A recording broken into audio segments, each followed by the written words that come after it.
Jésus de Nazareth, je déclare qu'à travers nos œuvres, le royaume de Dieu règne dans l'univers d'éternité en éternité.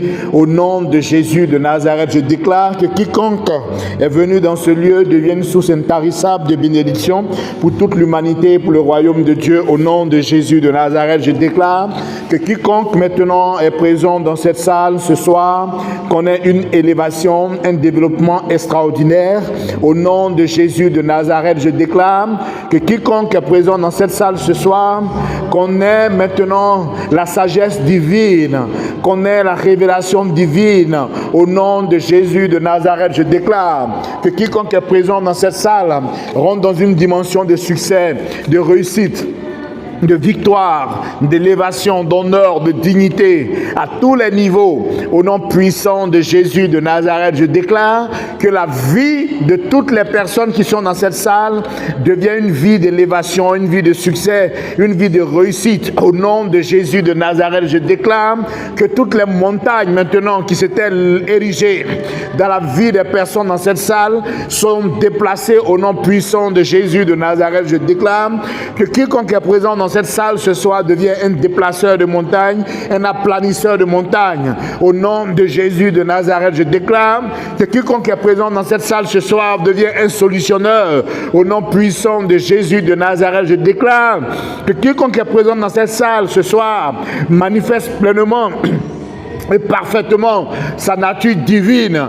au nom puissant de Jésus, sa nature de fils de Dieu, d'enfant de Dieu. Au nom de Jésus de Nazareth, je déclare que quiconque est présent dans cette salle ce soir devient un homme ou une femme d'impact. Au nom de Jésus de Nazareth, un homme ou une femme de qualité. Au nom de Jésus de Nazareth, un homme ou une femme d'excellence. Au nom de Jésus de Nazareth, je déclare que la richesse s'attache maintenant à quiconque est présent dans cette salle ce soir. Au nom de Jésus, je déclare que la richesse s'attache à l'esprit, à l'âme, au corps, à la vie de quiconque est présent dans cette salle ce soir. Au nom de Jésus de Nazareth, je déclare que l'abondance divine s'attache à l'esprit, à l'âme et au corps de quiconque est présent dans cette salle ce soir. Au nom de Jésus de Nazareth, je déclare que la prospérité divine s'attache à l'esprit, à l'âme et au corps de quiconque est présent dans cette salle ce soir.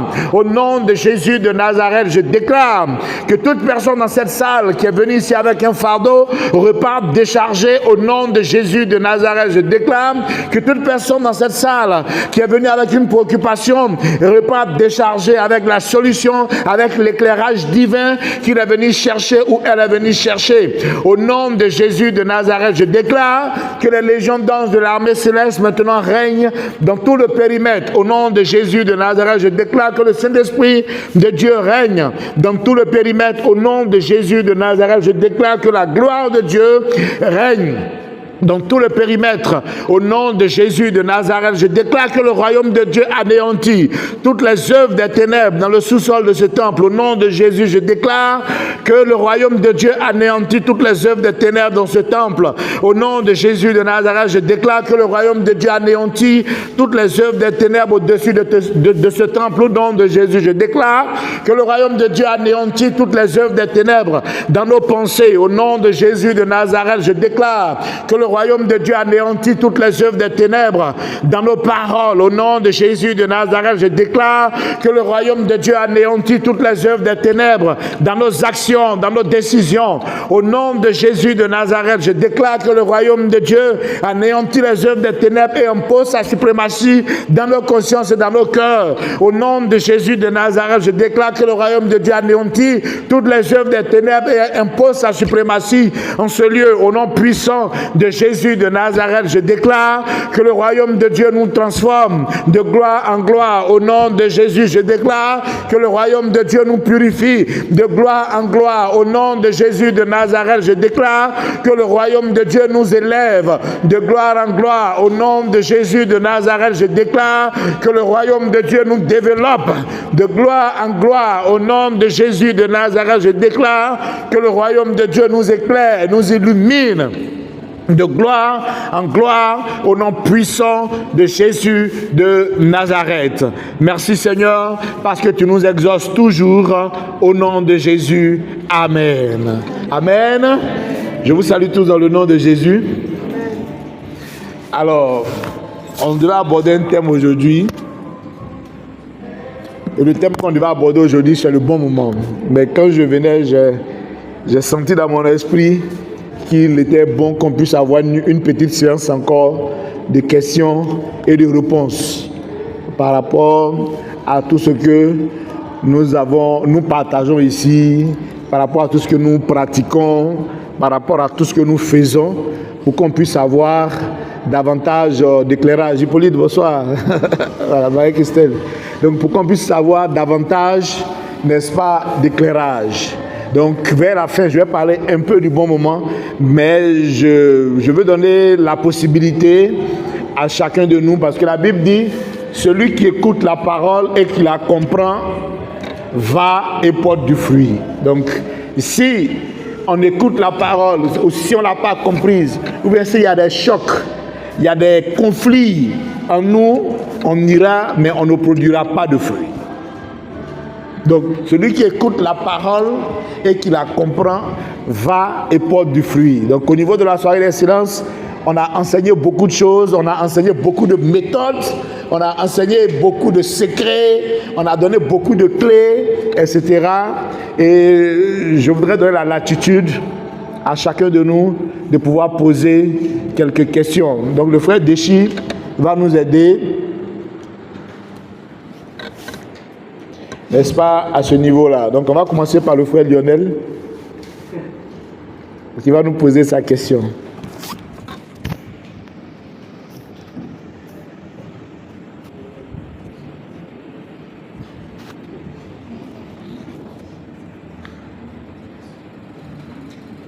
C'est surtout sur les aspects qui ne sont pas bien compris. Parce qu'on sait que des fois, le type d'enseignement qu'on dispense ici n'est pas répondu. Donc des fois, ça crée des chocs. On se dit, ah mais que dois-je faire? Qu'est-ce qui est vrai? Qu'est-ce qui n'est pas vrai? Et tout.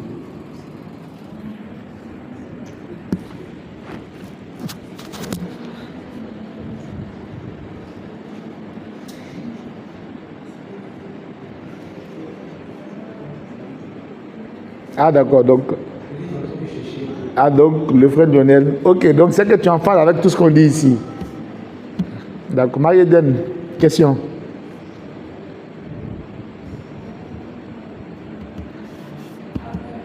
Ange, question.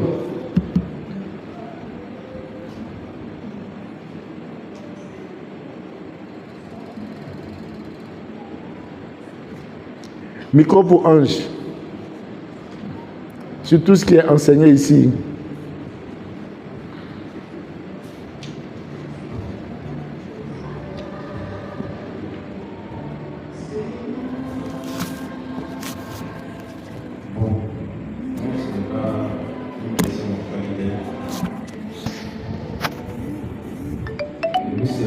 Oui. J'aimerais savoir, ou bien demander quelque chose.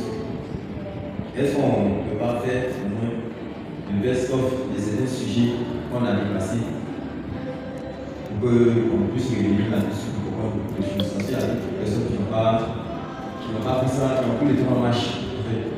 Il y a des sujets qui n'ont pas suivi. Mais toi, tu as bien compris tout ce qu'on a partagé ici. Oui, j'ai compris la majorité, mais j'ai l'impression qu'il y a d'autres sujets derrière avant que je ne vienne, que je n'ai pas compris. Donc, j'aimerais. Mais tu as compris la majorité. Des choses.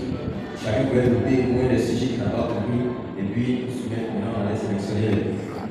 Alors, à ce niveau-là, en fait, il y a une ligne que je souhaiterais qu'on puisse garder et qui fait qu'on ne se perd jamais.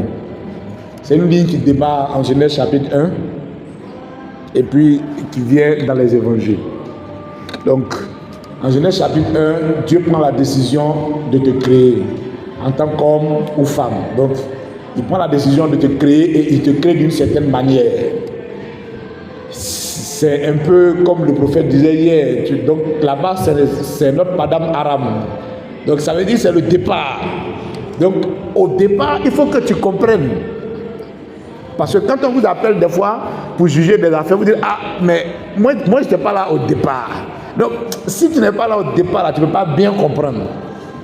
Donc, ta vie, la vie des hommes, la vie de l'humanité, si vous n'allez pas au départ, vous ne pouvez pas bien comprendre.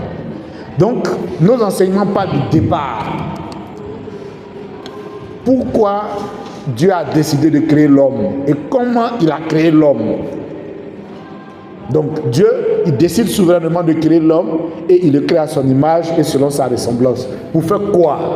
Pour dominer et pour assujettir la terre. Donc ça, c'est vraiment la ligne. Maintenant, par la suite, l'homme décide d'obéir au serpent qui devait dominer. Le serpent faisait partie des êtres que l'homme devait dominer et assujettir. Donc, si Alassane Ouattara doit me donner des instructions et que c'est moi qui donne des instructions à Alassane Ouattara et puis Alassane Ouattara donc exécute, donc Alassane Ouattara il perd sa position. Donc, le serpent devait être dominé, le serpent vient donner des indications à l'homme et l'homme décide d'obéir au serpent au lieu de dominer le serpent. Donc on perd notre position et finalement on tombe dans un monde où on n'est pas des dominateurs mais où on est plutôt des dominés. Et on perd carrément l'image de Dieu qui est en nous, on oublie même qu'on est des êtres divins en fait à l'origine. Donc Dieu, il fait revenir un autre homme qui est 100% Dieu et qui est en même temps 100% homme pour nous dire voilà comment vous devez être.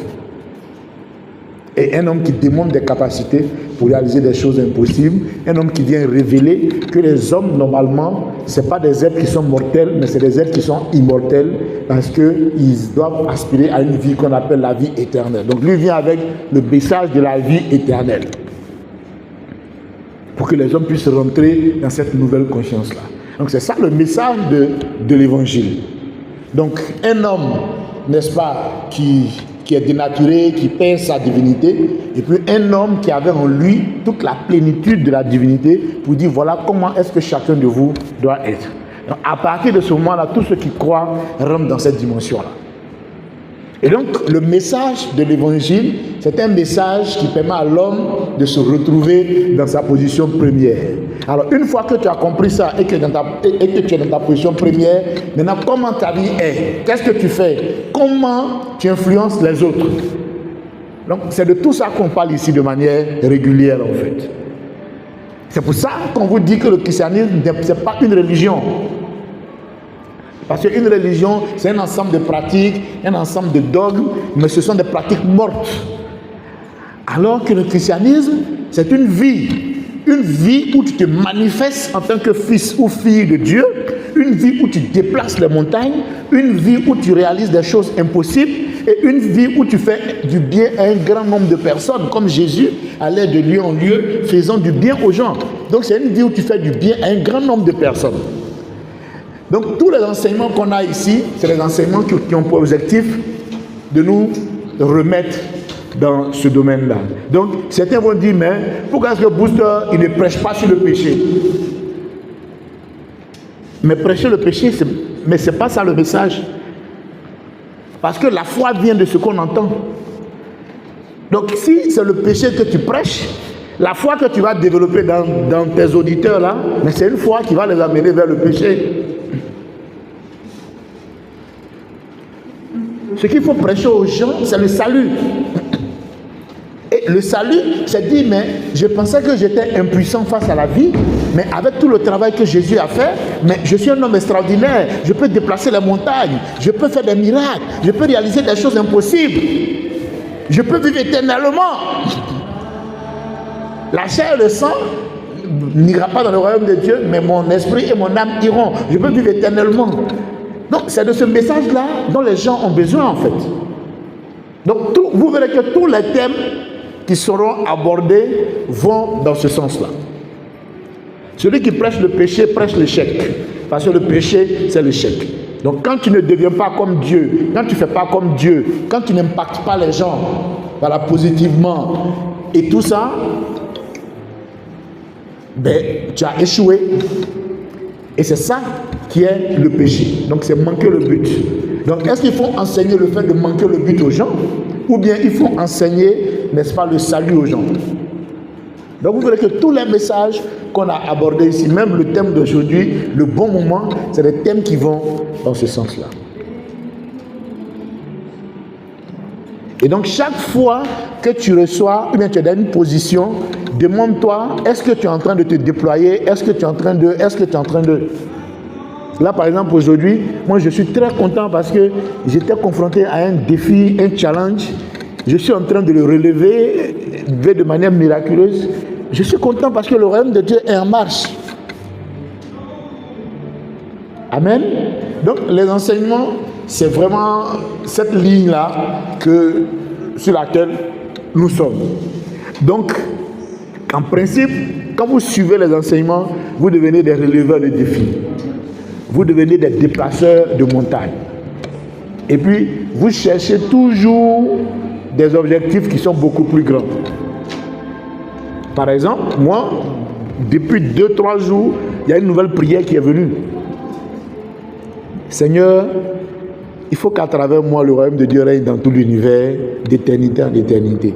Alors que dans 50 ans, ou bien dans 100 ans, je ne serai plus dans ce corps-là. Mais pourquoi est-ce que je me projette dans une dimension où je répands le royaume de Dieu d'éternité en éternité? Mais c'est parce que je suis rentré dans la conscience de la vie éternelle. Mais c'est la connaissance de la parole de Dieu qui te permet de rentrer dans la conscience de la vie éternelle, alors que tu as vu autour de toi que tout le monde est mortel et que tout le monde disparaît. Mais qu'est-ce qui fait que toi, tu es conscient que tu ne disparaîtras pas et que tu seras peut-être invisible comme Jésus, mais tu continueras à être dans une dimension glorieuse et d'éternité en éternité. Et donc, comme c'est les enseignements qui ne sont pas courants, il est important des fois qu'on puisse donner la parole aux uns et aux autres pour qu'ils puissent poser des questions afin qu'on puisse mieux éclairer les uns et les autres. Amen. Voilà, question pour M. Touré.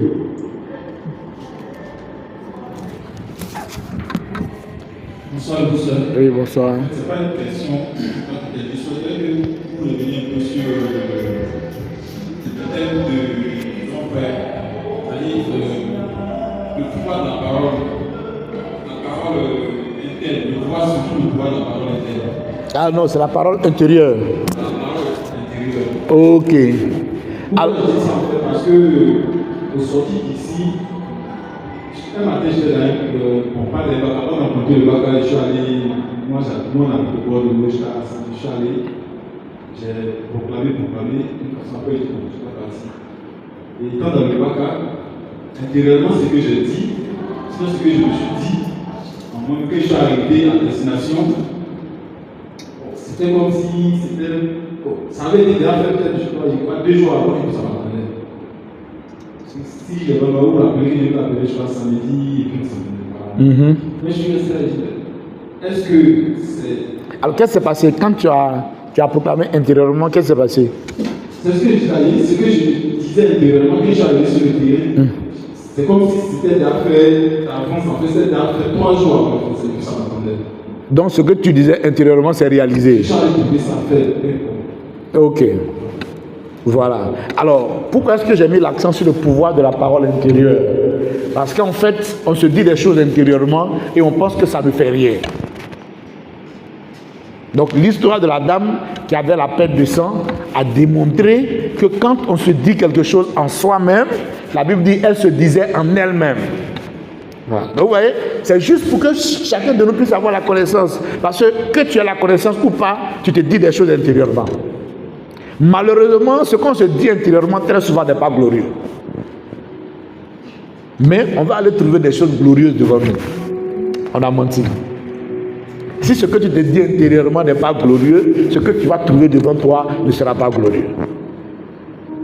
Je me souviens de ce chauffeur-là qui m'a pris un jour et puis qui a dit ah, mais avant il était bien, il était dans une entreprise de négoce, tout ça, tout allait bien, jusqu'au jour où ils ont changé son DG. Et puis quand ils ont changé son DG, lui il s'est dit en lui-même qu'il allait perdre son poste. Donc, des fois, on se dit en nous-mêmes qu'on va perdre le poste. Est-ce que perdre son poste, c'est glorieux? Mais c'est une parole intérieure. On se dit ça en nous-mêmes. Et puis il dit, il ne sait pas qu'est-ce qui s'est passé. Et puis il a perdu son poste. Donc il a dit à tout le monde, moi-même je savais où. Dieu m'avait déjà révélé. Ce n'est pas Dieu qui t'a révélé. C'est toi-même qui t'as dit en toi-même. Tu vois? Donc, quand vous connaissez le pouvoir de la parole intérieure, quand il y a un changement, qu'est-ce que vous dites? Ce changement-là va m'apporter la gloire. Ce changement-là va m'apporter l'élévation. Ce changement-là va m'apporter la prospérité. Est-ce que vous voyez un peu? Donc, le pouvoir de la parole intérieure, c'est juste pour nous donner cette petite connaissance. C'est une petite nuance. Tout le monde a un discours intérieur. Tout le monde se dit quelque chose à lui-même. Sauf que comme on n'avait pas la connaissance, on ne triait pas ce qu'on se disait à nous-mêmes. On ne choisissait pas de manière soigneuse. Voilà. Ce qu'on se disait à nous-mêmes en fait. Puisqu'on se dit, comme on n'a pas parlé, personne n'a entendu, ça ne fait rien. C'est-à-dire, on pensait que ça n'avait pas de pouvoir. Non mais bon, j'ai dit ça dans mon cœur, que moi-même, si je ne fais pas attention, je vais mourir pauvre. Hein.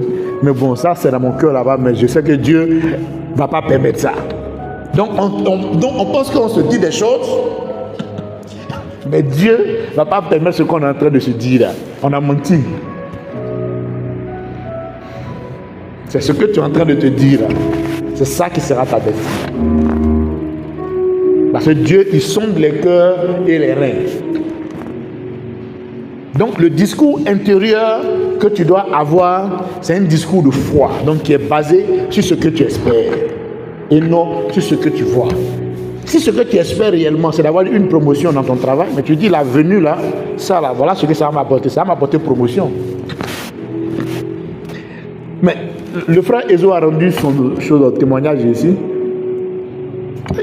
Le frère Ezo dit Booster, ma patronne m'a appelé, dit que mon CDD finit truc et que donc elle ça finit dans 2 mois, donc elle m'informe que ça ne sera pas, donc elle ne va pas me garder après 2 mois. Je dis Ezo, dis en toi-même que cette décision-là va t'apporter un travail qui est 10 fois meilleur, 10 fois plus glorieux. Mais c'est la connaissance qui fait qu'on parle comme ça. Sinon, dans le monde, quand tu parles comme ça, là, on dit que tu es bête, tu n'es pas conscient. Il y a un problème qui est en train de venir. Au lieu d'être conscient de ça, tu es inconscient. Toi, tu dis que c'est bonheur qui est en train de venir.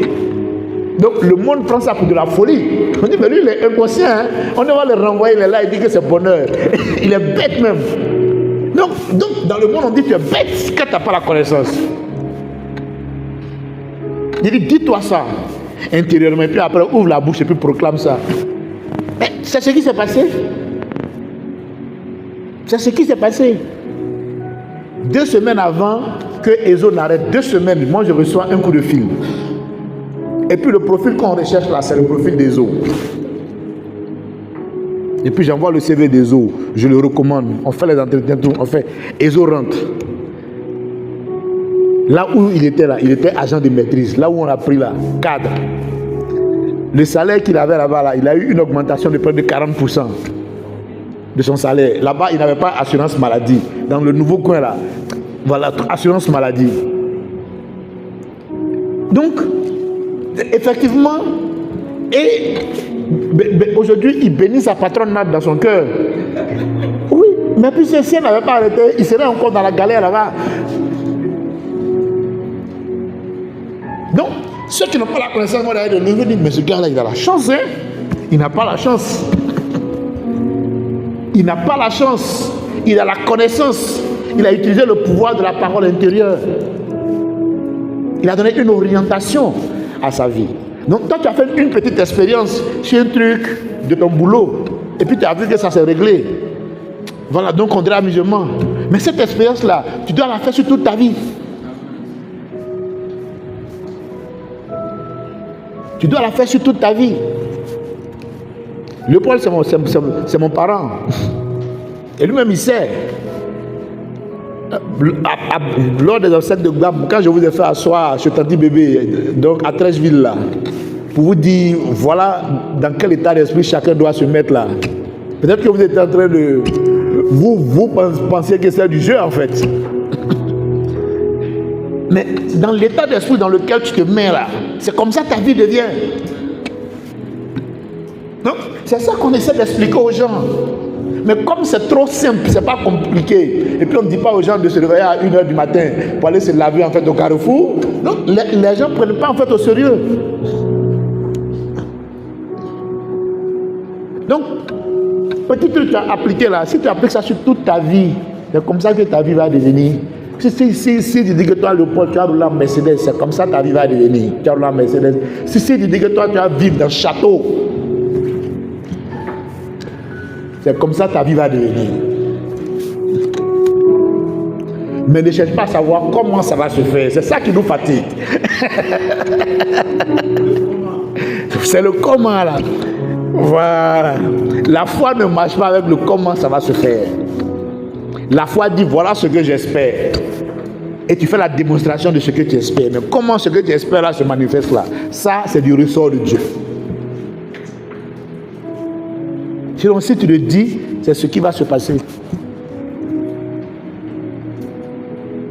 Moi, un jour, on était en train de faire un truc, et puis ma maman disait, nous, on n'a pas de maison et tout ça. Je dis, mais maman, c'est quoi ça? Je dis, mais nous, on a des dizaines de maisons. Mais regarde quoi. Elle dit, mais ce gars-là. Je dis, nous, on a des dizaines de maisons. On a des dizaines de maisons. Donc, celui qui n'a pas la connaissance, vous voyez, c'est ce qui fait que la vie spirituelle, la vie en Dieu, c'est une vie qui est trop intéressante en fait. Quand tu n'as pas la connaissance, tu regardes autour de toi, tu regardes l'environnement et puis toi-même tu te condamnes. On dit non, nous on est mal nés. Non. Il n'y a pas quelqu'un qui est mal né.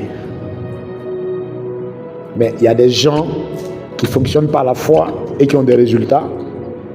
Et il y a des gens qui ont désiré de fonctionner par la vue et qui ont le résultat que le fonctionnement de la vue donne. La Bible en parle comme ça, mais personne ne voit la profondeur. Moi, quand je dis à ma mère, on a des dizaines de maisons, je ne suis pas en train de plaisanter. Je ne suis pas en train de plaisanter. Et puis, je suis sûr à 200% que ce que je dis là ça va s'accomplir. Je suis sûr à 200%. C'est ça le christianisme en fait. C'est vrai un peu. Donc, tu as essayé un peu.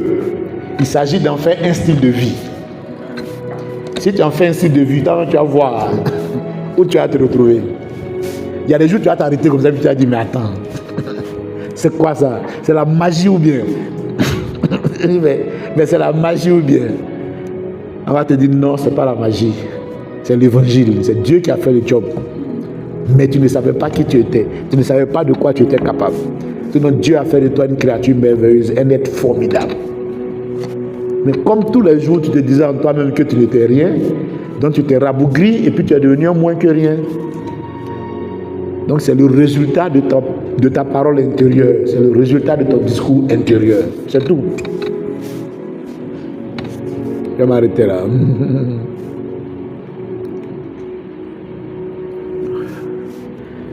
Oui, Déchi. Question. Oui. Merci beaucoup, Seigneur. Je vais poser ma question, mais je voulais revenir sur ce sujet. On voit le royaume de Dieu, genre trop facile. Voilà, je suis allé prier pour nous. C'est quelque chose sur le corps. Donc, je suis en train de lui dire, elle a déclaré qu'elle a en bonne santé. Voilà. Qu'elle a la guérison, qu'elle est en bonne santé, et qu'elle est vivante. Donc, quand je lui ai dit ça, elle a proclamé sur moi. Elle m'a dit, mon fils, si je suis en bonne santé, c'est pas facile. C'est trop facile, non? Donc, elle a fait la question, ça m'a fait plus ça. Quand tu trouves que c'est facile, peut-être qu'il y a autre chose, il faut prier encore, dormir encore pour moi, mais cuisiner, de dire que j'ai la guérison, que je suis en bonne santé, que je suis capable de ça chaque jour. Moi, je trouve que c'est trop facile. Donc, je lui ai dit qu'à un moment, comme je ne t'ai pas dit d'aller à l'huile au Carrefour, pour aller faire des sacrifices, ou bien d'aller pour famille, c'est là que la santé, je trouve que c'est facile. Mais en réalité, ce n'est pas facile. Je trouve que c'est facile, mais il y a une puissance qui vient pouvoir. Est-ce que tu demandes, est-ce que tu souhaites, tu veux, c'est ça ta famille. Donc, si tu veux que tu sois en bonne santé, en le disant, le Seigneur va se manifester que tu sois sa joie. Donc, je ne dis pas que ce n'est rien, que tu n'es pas en train de faire quelque chose de bon. Si tu es en train de faire ce que tu fais, vraiment, ça serait bon pour toi. Donc c'est extraordinaire. Il faut l'appliquer et tu vas voir le résultat. C'est vrai, on peut prier pour toi. Le Seigneur peut agir maintenant même, comme il peut agir après. Et ça va dépendre aussi de ce que tu vas lui demander. Donc, moi je te mets sur la voie, il faut programmer cela, tu verras le résultat. Bon. Donc, voilà. Bref. Vous dites que c'est des choses qu'effectivement, ce qu'il a dit est vrai. Il y a des personnes qui ont l'air dans le problème, que c'est facile. C'est trop facile en fait. Or, il y a un résultat, il y a une puissance. Il y a un pouvoir, donc, je crois que... Et ça veut dire quoi? Celui qui dit que c'est trop facile, ça veut dire que c'est quelqu'un qui a toujours dit dans son cœur que c'était trop difficile. Donc du coup, il a rendu sa vie difficile. Ça veut dire même qu'il a attaché sa vie, il a serré ça. Mais il ne sait pas. Il est en train de s'auto-détruire par son ignorance. Donc quand on lui apporte la solution, il estime que la solution est trop facile parce que la vie que lui connaît là, c'est une vie qui est trop difficile. Amen. Il y a une question que je voulais poser, c'est concernant souvent, il arrive par exemple qu'on demande quelque chose à Dieu, et puis le Seigneur te donne quelque chose que tu ne t'attends pas. Ça, c'est comme si ça te supporte. Et tu es étonné de voir que le Seigneur s'est manifesté comme ça pour toi. Donc là, c'est pas des gens qui ont appuyé à cela, quelque chose qui arrive, et toi, ça te supporte. Tu es étonné. Donc je me pose la question, est-ce que c'est en étonnance, tu as douté de ce que le Seigneur a fait pour toi? Non, on est toujours étonné. Non, on est toujours étonné. Parce que quand tu sèmes les choses et que le spirituel se manifeste, la manière ça va se manifester là, ça va toujours t'étonner. Parce que c'est là même où tu ne penses pas que ça sort. C'est là où tu ne penses pas.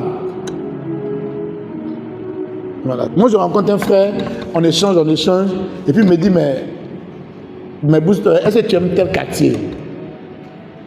Je dis oui, il n'y a pas de problème. Il dit non, j'ai un truc là-bas, mais je vais déménager, tout ça. Mais non, il ne sait pas, mais si tu aimes, je te donne un cadeau. Mais c'est normal, tu peux même pas savoir, truc. Toi, tu crées la chose, mais comment ça va se manifester? C'est là, c'est la partie divine en fait, c'est la partie souveraineté de Dieu là qui se manifeste. Tu vois, donc tu ne sais jamais où ça va venir, mais tu es sûr que ça va venir. Et puis après, ça vient. Alors que le problème des gens, ceux qui ne fonctionnent pas par la foi, eux, ils veulent voir où ça va sortir là. Donc du coup, s'ils ne voient pas où ça va sortir, ils refusent de croire que ça va sortir. Parce qu'ils ne voient rien. Sinon la manifestation doit étonner. Ça c'est normal. Ce n'est pas de l'incrédulité. C'est bon? Voilà. Sinon la manifestation étonne. Il n'y avait rien. Et puis ça commence à se manifester. Ça étonne. Mais en même temps, tu sais, tu es étonné, mais tu n'es pas étonné en même temps. Puis tu sais ce que tu fais tous les jours. Tu sais ce que tu te dis en toi-même. Tu sais quel genre de prière tu fais, quel genre de proclamation tu fais. Tu sais dans quel état d'esprit tu es. Mais ça va toujours t'étonner. Moi, tous les jours, je m'étonne. Et puis les gens sont toujours étonnés. Les gens se disent, mais il y a des gens comme ça sur la terre qui existent. Voilà, donc il y a des gens qui disent, mais vraiment, jusqu'à aujourd'hui, le mystère demeure. Ah, je suis avec toi tous les jours, mais le mystère demeure toujours. Ça étonne toujours. Amen. Mais c'est le royaume de Dieu qui est en manifestation. Donc, M. Gambi va poser sa question.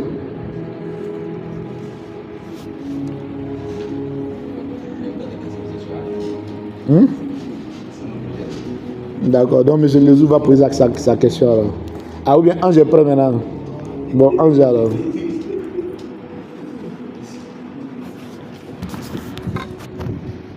Moi, je vais beaucoup des personnes qui ont pris une grande marche. Parce que c'est vrai, impactés par la foi, lui, ils comprennent. Ils disent qu'ils doivent impacter par la foi. Mais ils disent la foi, peut-être, ils ne croient pas, ils ne connaissent pas les méthodes de la foi. Ouais. Ils ne savent pas quelle est la monnaie d'échange. Ils disent la foi comme cela, mais ils ne savent pas que c'est la foi de la monnaie d'échange. Ouais. Et puis comment exercer les méthodes de la foi. Ouais. Donc là, je me dis qu'on doit réunir ce sujet peut-être pour les éclairer, bien pour qu'ils puissent comprendre certaines choses. Non, mais si toi tu as compris tout ça là, est-ce que tu appliques et qu'est-ce que ça t'a permis d'avoir? Bon, ça m'a permis d'avoir, moi j'applique en premier lieu, ça m'a permis d'avoir une stabilité à tous les niveaux en entreprise. D'accord, donc tu as senti un changement alors depuis que tu viens à la soirée d'excellence? Ah bon? Ok.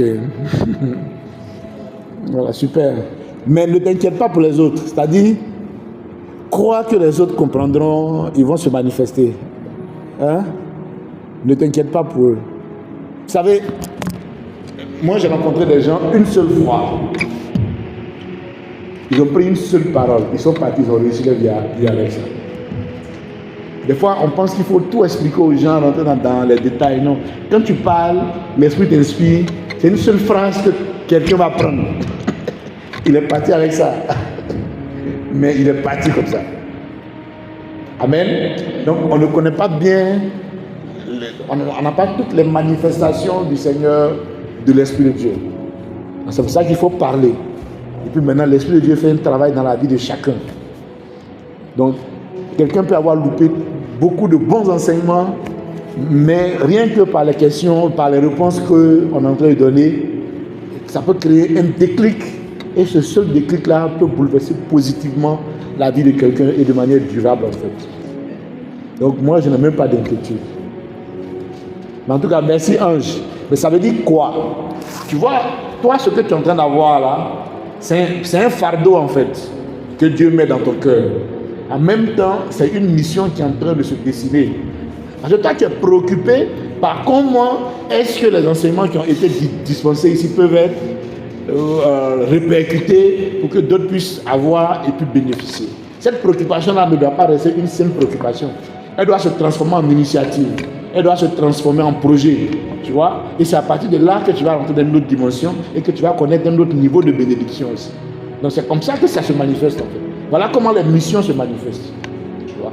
Par rapport au fardeau qu'on a. Amen.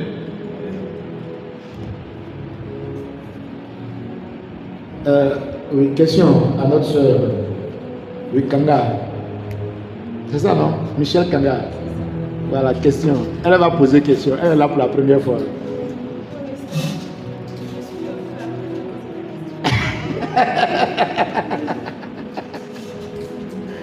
D'accord, maman dit qu'elle va poser sa question. Ah, ok. Donc, Marie Eden. Bonsoir à tous. Ce que j'aimerais savoir, j'aimerais que vous éclairez un peu. À tant le message de tout ce que nous voyons ici, on a l'impression qu'il suffit de demander à Dieu et on obtient.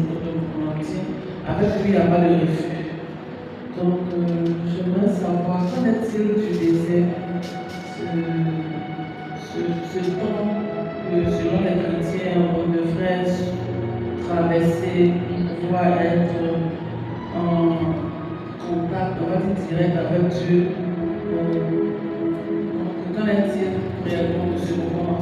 Est-ce que c'est parce qu'on attire à soi que cela arrive, ou bien c'est un passage obligatoire pour tout chrétien?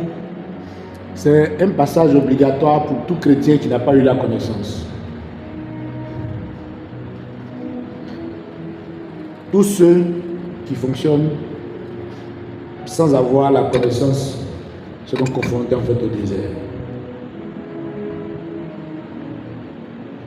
Les Israélites étaient confrontés au désert jusqu'à ce qu'ils aient développé la connaissance pour dompter le désert, en créant de nouvelles techniques culturelles. Ils ont développé la connaissance pour dompter les saisons.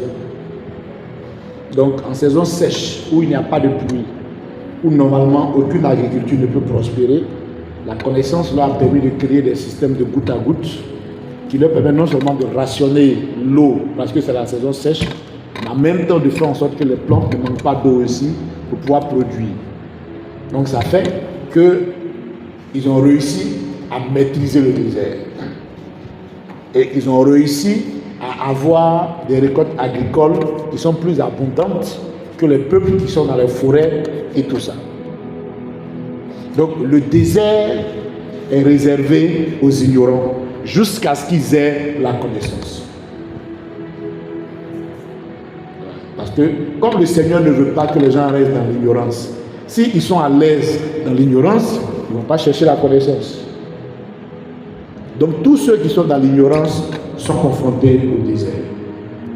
Ils vont connaître la soif, ils vont connaître la faim, ils vont connaître le manque, ils vont connaître l'humiliation, jusqu'à ce qu'ils aient la connaissance et se mettent à appliquer la connaissance. Donc à partir du moment où vous avez la connaissance et que vous commencez à appliquer la connaissance, la donne change. Moi par exemple, j'ai été confronté au désert. J'ai été confronté au désert, je n'avais même pas de bons vêtements, je n'avais même pas d'argent et tout ça. J'ai été confronté au désert jusqu'à ce que j'aie la connaissance. Et quand j'ai eu la connaissance, j'étais toujours dans le désert. Mais ceux qui m'ont rencontré à cette époque-là savent que je leur ai dit que tout ce que je cherchais dans la vie, là, j'ai eu. Mais ils disent, mais tu es dans le désert, tu n'as pas ci, tu n'as pas... Parce que quand tu es dans le désert, là, tu manques de tout. Hein? On dit, mais tu es dans le désert, tu n'as pas ci, tu n'as pas ça. Pourquoi tu dis que tout ce que tu cherchais, tu as eu? Je pense qu'Hippolyte était là. Hippolyte avait dit ça aussi, non? Que tout ce que je cherchais là, j'ai eu. Mais Hippolyte dit maintenant de sa parole, du Seigneur, une fois que tu as la connaissance, une connaissance qu'on ne peut pas appliquer, ce n'est pas de la connaissance, c'est un savoir. La connaissance n'est pas faite lorsqu'elle aboutit à une action. Donc tant que tu n'as pas une connaissance opérationnelle, alors que moi c'est ça que j'ai eu. Avant j'avais des savoirs, mais je n'avais pas la connaissance opérationnelle. Donc à partir du moment où j'ai eu la connaissance opérationnelle, moi-même je savais que ce que je cherchais là, j'ai eu. Mais je suis sorti du désert. Non seulement ça m'a permis de sortir du désert, mais ça m'a permis de faire sortir un grand nombre de personnes du désert. Et jusqu'aujourd'hui, je continue de faire sortir les gens du désert, mais en leur communiquant la connaissance. Quand tu communiques la connaissance, les gens ne sont pas contents. On dit non, lui Booster, actuellement là ça va un peu chez lui, il peut nous aider, mais il ne veut pas. Il dit, bon, quand tu l'appelles pour lui demander de l'aide, il dit non, viens à la conférence, mais est-ce que c'est ça qui va régler mes problèmes? Voilà, il trouve du travail à tout le monde. Moi, je l'appelle pour me trouver du travail. Au lieu de trouver du travail, il dit non, viens, il y a conférence tel jour, lundi, il faut venir. Moi, c'est ça que j'aime pas chez le Booster là. Il n'aime pas donc aider les gens. Donc, ceux qui réagissent comme ça, c'est des gens qui n'ont rien compris encore. Et ils ne savent pas que tant qu'ils sont dans l'ignorance là, même si le Booster les aide, ils vont rester dans le désert. Vous pensez que avoir un travail, ça change votre vie? Vous avez menti. Vous allez avoir un travail, mais ça va chauffer sur vous jusqu'à votre mort. Tant que vous n'avez pas la connaissance, c'est la connaissance qui change votre vie. Donc quand on dit aux gens venez prendre la connaissance, ils sont fâchés. Non, Booster il a demandé 100 000, il dit non, de venir. Au lieu de me donner, il dit non, qu'il y a conférence, moi de venir. Voilà, je ne vais pas là-bas. Voilà. S'il veut là, il ne faut pas qu'il me donne. Voilà. Mais, et donc, si vous avez la connaissance, vous sortirez du désert. Il y avait un problème d'argent. Jésus avait la connaissance. Il dit Pierre, va faire comme ça. Prends l'argent, viens payer le truc là, et puis on avance. Jésus avait la connaissance. On dit ah, il n'y a pas mangé, hein. Il dit bon, fouillez là-bas. Là. Est-ce qu'il y a un peu de pain, un peu de poisson? Il dit oui, bon, donc envoyez. Multiplication, tout le monde a mangé jusqu'à la saisie. Donc, celui qui a la connaissance, il ne reste pas dans le désert. Donc, une traversée du désert révèle toujours un manque de connaissance. Et c'est cette connaissance-là que nous, on essaie de partager en fait aujourd'hui. Moi, par exemple, ça peut choquer les gens, mais moi, je ne demande plus des trucs à Dieu. Hein. Moi, je déclare ce que je veux. Mais je déclare ce que je veux par rapport à la connaissance que j'ai. Je sais que le Seigneur m'a déjà béni de toutes sortes de bénédictions spirituelles en Christ et que tout est là dans la grâce et que la grâce est surabonde. Donc c'est ce que j'appelle qui se manifeste dans ma vie. Donc moi, j'appelle les choses. Donc je ne planifie pas, non Seigneur, aie pitié de moi, donne-moi ça. Ce que je veux là, au nom de Jésus, je déclare que j'ai ça. Je déclare que je suis comme ça. Je déclare que tout ce que je fais là réussit. Tout ce que j'entreprends est couronné de succès. Je déclare que. Mais c'est la connaissance qui fait que je fonctionne comme ça. Donc, celui qui n'a pas la connaissance, il est choqué. Il dit, mais ce gars-là, c'est quelle manière de prier ça? Mais il est orgueilleux. Au lieu de supplier le Seigneur, lui s'énerve. Non, je déclare qu'il se prend pour Dieu, quoi.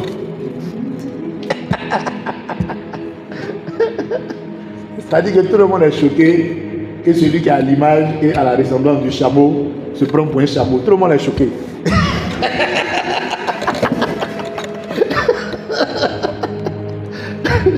Lui, il se prend pour un chameau. Mais il a l'image et à la ressemblance d'un chameau. Tu veux qu'il se prenne pour qui? Mais les gens sont choqués. Parce qu'ils n'ont pas la connaissance.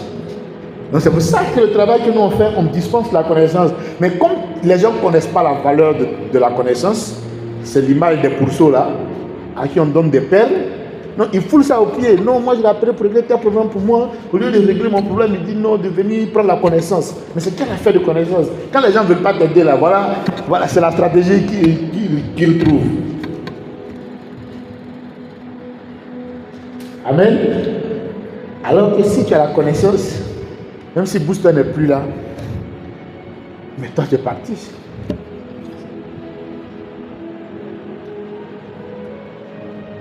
On dit vous connaîtrez la vérité et elle vous affranchira du désert. Elle vous affranchira de la galère. Elle vous affranchira de l'humiliation. Elle vous affranchira. Oui. Voilà, le pasteur Pierre veut, le pasteur Armand veut donc intervenir. Là, je sais que c'est une contribution. C'est une contribution. Je crois que les problèmes que nous vivons à l'église viennent du fait que personne ne veut être à sa place et peut-être des fois veut être ce qu'on n'est pas. La Bible dit, moi je n'ai pas le ministère d'enseignant, pas que je peux enseigner. Il y a des gens qui passent le ministère et qui viennent enseigner, ils font ce qu'ils ont compris dans les histoires, de nous montrer le désert comme un lieu de dépouillement. Mais en réalité, le désert n'est pas un lieu de dépouillement. Prenez la parole de Dieu et puis citez-moi un verset où le désert est un lieu de dépouillement. Au contraire, quand Israël est sorti de l'Égypte, quand il partait, le Seigneur n'a pas voulu qu'il prenne le chemin le plus facile. Quand il dit de peur, quand ils vont arriver, ne sachant pas comment la guerre se passe, ils vont abandonner la ville. Quand le Seigneur les fait passer par le désert pour faire quoi? Pour le vertige, pour les former, pour leur donner, c'est qu'il faut pouvoir tenir dans le lieu où il les envoie. Donc en réalité, le désert n'est pas un document, mais au contraire, le vêtement, un équipement, comme il vient de le dire, la connaissance. Voilà pourquoi Caleb et Josué vont rentrer dans la terre promise parce qu'ils avaient ce revêtement qui leur permettait d'aller. Alors c'est aussi au désert qu'ils sont passés. Ils ont compris pourquoi est-ce que le Seigneur voulait qu'ils partent dans le désert. Donc le désert n'est pas un lieu de dépouillement, au contraire, c'est un lieu d'apprentissage. Dans le désert, ils ont su que l'eau peut sortir du rocher. C'est pour cela qu'ils sont arrivés sur la terre promise, ils ont vu les rochers, ils ont quelque chose de bon. Ils sont sortis là parce qu'ils ont vu de l'eau, de vie, sortis de là. Donc la vie peut sortir sur une terre localisée. Au désert, ils ont fait ça. C'est pas rien. C'est au désert qu'ils ont vu que la nourriture est tombée du ciel. Donc quand ils sont arrivés dans un lieu, j'avais la barre du désert, ils ont dit ici là, il y a la vie. Voilà. Amen. Voilà, merci beaucoup, pasteur Armand. Il y a un doigt maintenant, les doigts se lèvent. Voilà. Vous savez, on apprend beaucoup par les questions-réponses là, on apprend beaucoup. Parce qu'on touche des sujets divers.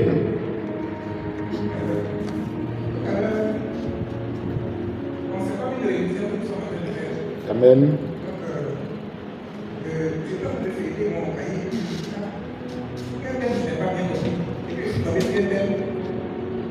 Comment se programmer pour déplacer les montagnes?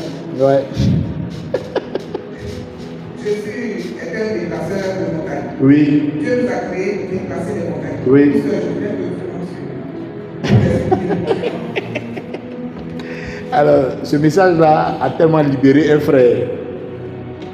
Parce que on pense que quand on est confronté à des montagnes dans notre vie, c'est parce que Dieu est fâché contre nous. Donc, dans le message, on a dit que c'est quand il y a les montagnes dans notre vie même que c'est normal. Et on a dit qu'une montagne, c'est un obstacle, c'est une difficulté qui t'empêche d'atteindre ton objectif. Donc une montagne, c'est forcément un blocage qu'il faut surmonter ou qu'il faut aplanir. Et on a dit que beaucoup pleuraient parce qu'ils ne comprennent pas leur vie. Quand ils lèvent un blocage, il y a un nouveau blocage qui vient. Quand ils lèvent un blocage, il y a un nouveau blocage qui vient. Donc ils disent qu'ils ne comprennent pas leur vie. Pourquoi leur vie n'est pas un long fleuve tranquille? On leur a dit qu'il n'y a pas de vie qui est un long fleuve tranquille sur la terre. La vie qui est un long fleuve tranquille, c'est la vie dans le royaume de Dieu. La vie terrestre, c'est une vie d'aplanissement et de déplacement de montagnes. Et comme c'est comme ça que la vie terrestre est, ce que Jésus a fait, il nous a donné la formule pour déplacer la montagne. Parce qu'il sait qu'on ne peut pas vivre une vie sans montagne. Donc il nous a donné une formule pour qu'on devienne des déplaceurs de montagne. Donc le but de cet enseignement-là, c'était justement d'amener chacun à se programmer pour devenir un déplaceur de montagne. C'est clair que la vie, le Seigneur nous pousse, il nous emmène vers la terre promise. Une terre promise terrestre et puis une terre promise, l'espace céleste. Mais quand les gens sont arrivés à l'entrée de la terre promise là, tout le monde s'attendait à voir un long fleuve tranquille. Personne ne s'attendait à voir des géants là-bas. Est-ce que vous êtes sûr que le bon pays où le lait et le miel dont Dieu nous a parlé là, où on sera tranquille là? Est-ce que vous êtes sûr que c'est ce pays-là qui est là-bas? Une montagne que nous on voit là. Mais dis donc, c'est pas du jeu. Donc, si tu n'as pas bien compris ça, tu vas tomber dans la catégorie des 10 là. Et c'est la majorité. Je vous ai toujours dit que la majorité est toujours à côté de la plaque. Donc, si vous avez un problème aussi pour être minoritaire aussi, vous êtes mal barré. Moi, je peux être d'un environnement, je suis seul à penser comme je pense. Il n'y a pas de problème avec ça, parce que je sais que c'est normal. Les esprits étaient 12. Il y avait 10 contre 2. C'est comme ça. Ils étaient 10 contre Caleb de Josué. C'est comme ça, c'est le système. Donc, terre promise là, c'est Dieu qui a promis. Mais même sur terre promise là, il y a montagne à déplacer là-bas. À plus forte raison, une terre que Dieu n'a pas promise. Donc, il faut que chacun de nous intègre ça en fait. Et donc, Jésus maintenant donne la formule pour qu'on soit des déplaceurs de montagne. Il dit, si dans votre cœur, et ensuite, si vous ouvrez la bouche, et si vous ordonnez à la montagne de se déplacer, elle va se déplacer. Mais il n'y a pas de formule pour que les montagnes n'existent pas. Il n'y a pas de formule pour que les montagnes n'existent pas.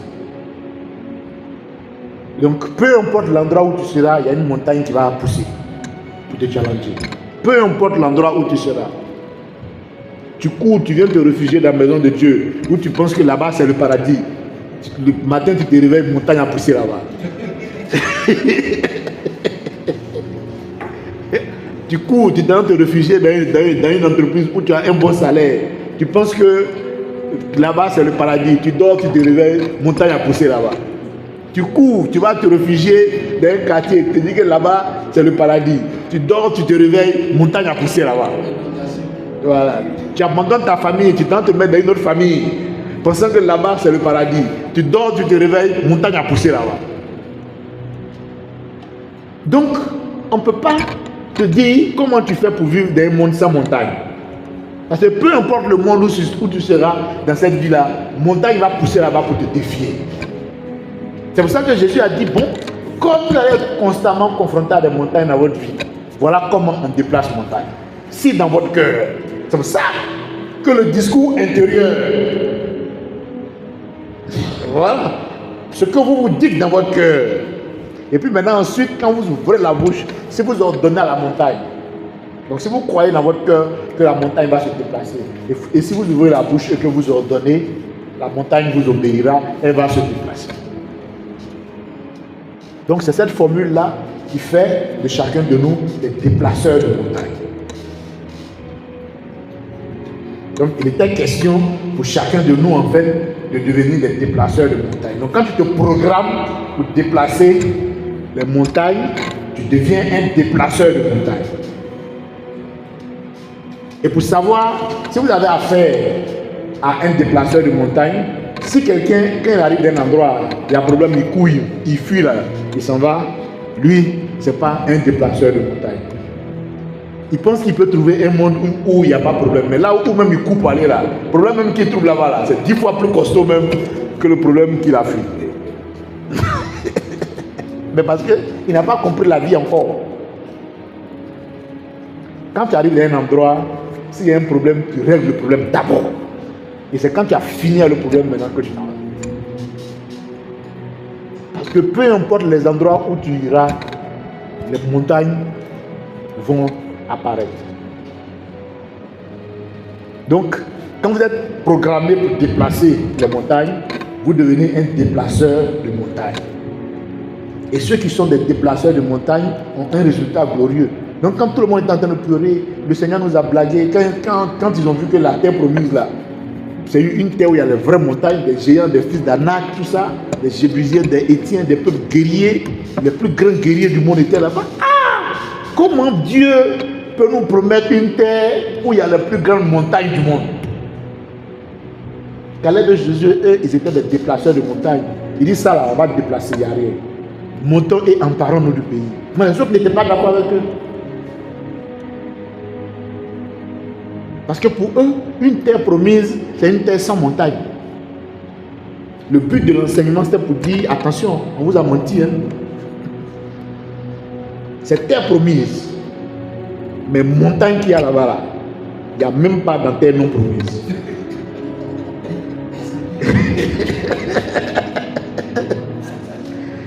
Donc, si tu n'es pas programmé pour déplacer les montagnes, tu as fui.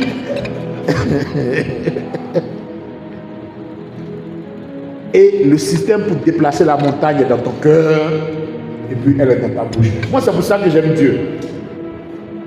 Il dit, ce n'est pas derrière la mer, ce n'est pas au ciel pour dire comment je vais aller prendre pour venir. Il dit, ça est dans ton cœur, ça est dans ta bouche. Et tu peux déplacer la montagne. Amen. Donc vous voyez que les questions-réponses sont plus puissantes même encore. Et puis ça permet de répondre à la préoccupation de Ange. Ange, tu vois un peu, non? Voilà. Oui, il y a M. Gambi maintenant qui avait sa question maintenant. Vous remercie. La question est de savoir, la dernière fois vous avez dit, Jésus est 100% homme et 100% Dieu. Fils de 100%. Oui, fils de Dieu et puis 100% Dieu aussi. Je voudrais savoir les deux 100%, je voudrais savoir la différence. En fait,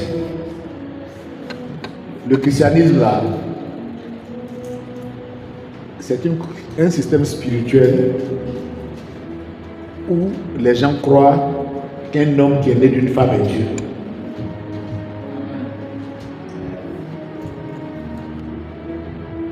Tout le monde sait que Jésus, là, c'est l'enfant de Marie. Il est né d'être crèche, il était dans le berceau, tout ça. Il a grandi comme tout le monde. Il a été charpentier. Et puis on vient de dire que lui, là, que nous tous on a vu, là, qui est né devant nous ici, la sage-femme même qui a fait l'accouchement, tout ça, elle dit, lui là, non, là, c'est moi-même qui ai fait l'accouchement. Et vous venez me dire que lui, il est Dieu. Prenez-nous choses au sérieux.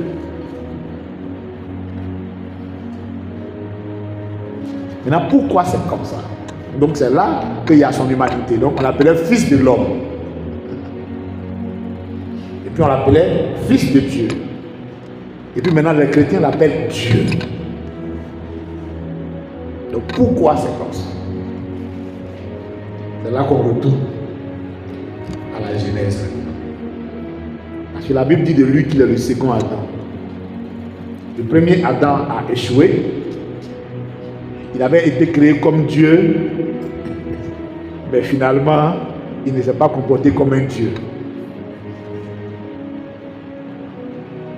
Et donc, le deuxième Adam, qui est un homme, mais qui a en lui toute la plénitude de la divinité, et qui est parfaitement fils de Dieu. Pourquoi est-ce que l'aspect fils de Dieu revient dans la spiritualité chrétienne?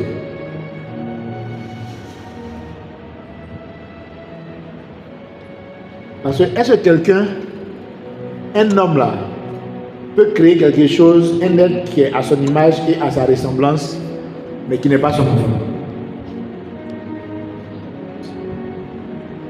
Parce qu'en fait c'est ça. Et tout le monde est d'accord que le fils d'un homme ne peut pas être un mouton. Le fils d'un homme, c'est un quoi? C'est un quoi? Donc, est-ce que si tu dis au fils d'un homme, lui là c'est un homme, mais est-ce que tu as menti? Maintenant, le fils de Dieu, lui il est quoi? Donc, est-ce que si tu dis au fils de Dieu que lui là c'est un Dieu, est-ce que tu as menti? C'est ça qui est toute la profondeur du christianisme. Parce que ce sont les dieux qui vivent éternellement. Hein.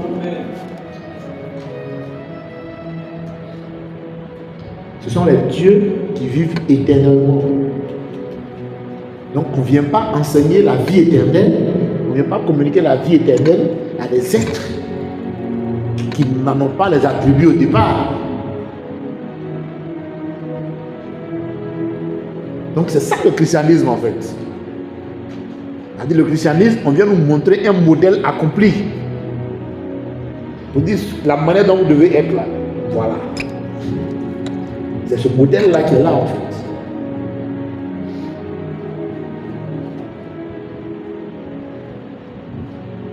Parce que personne ne pouvait accepter si Jésus était tombé du ciel. Tout le monde a dit, ah mais moi, bon, je suis né d'une mère et tout ça. Donc personne ne pouvait accepter qu'il était Dieu. Jusqu'à aujourd'hui, ça rentre dans la gorge des gens. Hein. Personne n'accepte que lui est Dieu. Les gens n'acceptent pas. Mais pourquoi ils n'acceptent pas? Mais ils se regardent et puis ils ne peuvent pas accepter que eux, ils sont Dieu. Et puis ils vont à la morgue, ils voient des corps couchés, donc ils ne peuvent pas accepter que eux, ils sont Dieu. Mais pourquoi? Mais parce qu'ils sont ignorants. Les corps que vous voyez couchés là, ce n'est pas les gens. Hein? C'est des voitures. Les chauffeurs ont laissé et puis ils sont partis. Donc c'est ça que vous voyez comme ça. Donc vous pensez que c'est le chauffeur? Non. Le chauffeur est parti, c'est tout. Donc les gens ne connaissent même pas, ils ne savent même pas qui ils sont. Les gens ne savent pas qui ils sont en fait. Donc en fait c'est... Et là je sens que je descends quoi. Ça y est, je sens que je vais trop en profondeur. Mais c'est vraiment ça en fait. Le but final de tout ce qu'on est en train de faire, il faut confesser que Jésus, il faut le recevoir comme ton Seigneur et tout ça, c'est pour rentrer dans cette dimension-là en fait. Parce que tant que tu ne confesses pas que Jésus est Dieu, tu ne peux pas accepter que toi tu es Dieu. Et le diable ne veut pas que tu confesses que toi tu es Dieu. Entre nous, si moi je sais que je suis Dieu, est-ce que vous pensez que moi je peux aller vendre mon âme pour avoir l'argent?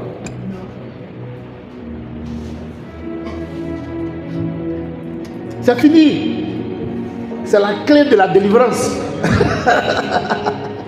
C'est la clé de la délivrance en fait. Donc à partir de là, tous les jours, quand tu te lèves maintenant, tu libères, tu décrètes. Parce qu'un Dieu décrète. Tu te lèves maintenant, tu décrètes, et puis maintenant tu crées ce qu'on appelle les mouvements spirituels.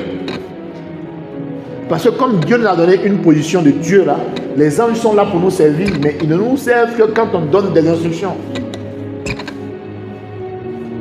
Donc tu décrètes, et puis tu vois que ta vie devient facile. Mais ce n'est pas parce que ta vie devient facile qu'il n'y aura pas des montagnes tous les jours. Mais peu importe la montagne qui vient, tu abats la montagne, tu exécutes la montagne. Parce que tu es un déplaceur de montagne. C'est tout. Sinon ce corps-là, c'est de la terre. Lui n'est pas à l'image et à la ressemblance de Dieu. Parce que la Bible nous a dit comment Dieu est. La Bible est claire. Dieu est esprit. Mais lui, c'est un véhicule pour pouvoir agir directement sur la matière. Maintenant, c'est l'esprit qui est le chauffeur. Des fois, lui là, il est bouché. Mais l'esprit vit. L'esprit rencontre des gens. L'esprit fait des expériences. Et puis après, quand lui là se lève maintenant, l'esprit témoigne. Il dit non, mais en songe, j'ai vu ceci, j'ai rencontré telle personne, j'ai reçu tel message et tout ça. En tant que lui là n'a rien vu dedans. Il était couché. Il était garé.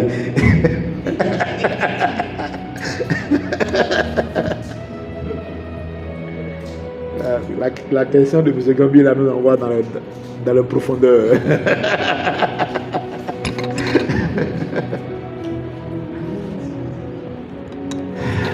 Ok, autre question. Et puis on va donner le micro donc au prophète Hippolyte, il va nous dire un mot. Dernière question. Le 23, donc Valérie. Comme je vous ai dit, les questions et réponses là, c'est plus puissant même que le.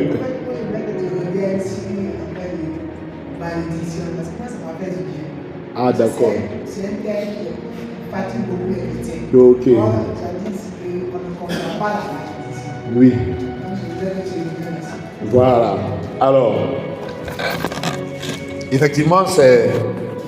Donc, le thème c'était comment briser, n'est-ce pas, la malédiction. Donc, on a défini la malédiction comme étant toujours le fruit d'une mauvaise parole. Donc, la malédiction ne vient pas comme ça. Il n'y a pas de malédiction sans cause. Il y a toujours quelque chose qui a causé la malédiction. C'est une parole. La parole, elle peut être audible, elle peut être intérieure. On a démontré ici que la parole intérieure aussi est puissante. Donc, la malédiction vient toujours d'une parole. Et on a dit qu'on ne combat pas la malédiction. Donc, on a donné l'exemple de Genèse chapitre 1, verset 1, où la terre était informe et vide, et puis les ténèbres régnaient. Une malédiction, c'est toujours une action des ténèbres. La malédiction, quand elle se manifeste, elle assombrit, elle ferme tout, elle bouge tout. Donc on n'a plus la clarté de la vision et tout ça. Et puis face aux ténèbres, j'essaie de voir comment Dieu a réglé la question des ténèbres. Et j'ai vu que Dieu n'a pas combattu les ténèbres. Mais c'est un choix. Il y a ceux qui décident de combattre les ténèbres, et puis il y a ceux qui décident d'appeler le contraire des ténèbres. Et c'est cette méthode-là que j'ai enseignée, dans comment briser la malédiction. Donc j'ai dit que quand tu es en face des ténèbres, ne combats pas les ténèbres, mais appelle la lumière. À partir du moment où tu appelleras la lumière, c'est la lumière maintenant qui va combattre les ténèbres, qui va tuer les ténèbres et qui va dissiper les ténèbres. Donc, comme la malédiction vient d'une parole, chaque fois que tu es confronté à la malédiction, toi tu dois envoyer la bénédiction qui est une bonne parole. Donc chaque fois que tu dis je déclare que, et c'est de bonnes choses que tu dis, c'est la bénédiction que tu libères comme ça. Et c'est cette bénédiction là qui va chercher la malédiction, qui attaque la malédiction et qui tue la malédiction.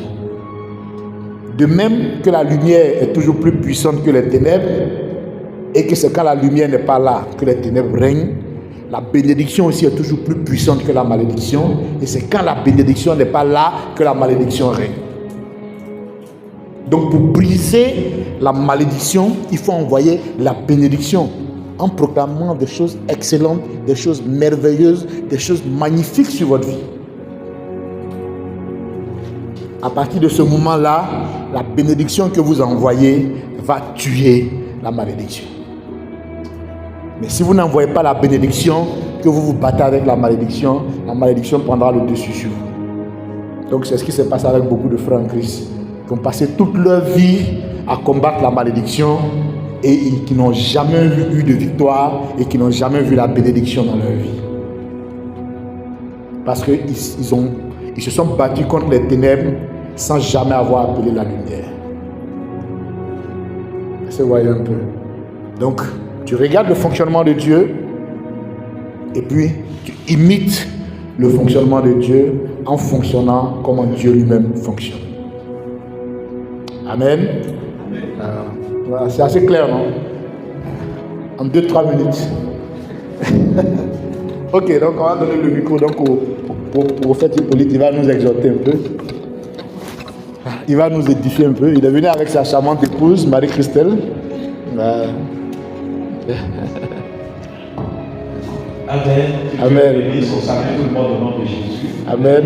Je pense que Booster a bien tout dit. Donc, Amen. toutes les questions, tous ont été édifiées. Amen. Donc, à tel aujourd'hui, on est mieux recevoir de vous. Et c'est tellement bien dit que Amen. je ne sais même pas que ajouter si ce n'est que de pratiquer. Amen. Amen. C'est dans la pratique que nous allons voir les témoignages. Amen. Je pense que les témoignages vont nous fortifier nous-mêmes. Amen. Fortifier les uns et les autres autour de nous. Amen. Amen. Donc, on a été à cette école, nous y sommes toujours. Amen. Si vous ne nous voyez pas, c'est ce que nous continuons d'appliquer. Amen. Amen. Et on continue maintenant d'étendre ça, comme Amen. nous sommes dit, à tout l'univers. Amen. Que les uns et les autres, ceux qui étaient dans les ténèbres, puissent voir la lumière de Dieu et puissent sauter dessus. Amen. Amen. Amen. Amen. Et amen. Donc que Dieu vous bénisse. Merci encore pour ce merci à tout le monde. Que Dieu vous bénisse. Amen. On va donner le micro à son épouse, elle va nous dire un mot quand même. Bonsoir, monsieur le Dieu. Bonsoir. Nous sommes très contents. Je parle en mon nom et au nom de Marie. Nous sommes très contents d'être là. Amen. C'est une bénédiction pour nous de nous trouver toujours en compagnie des saints. Amen. Moi particulièrement, tout à l'heure c'est la séance des questions.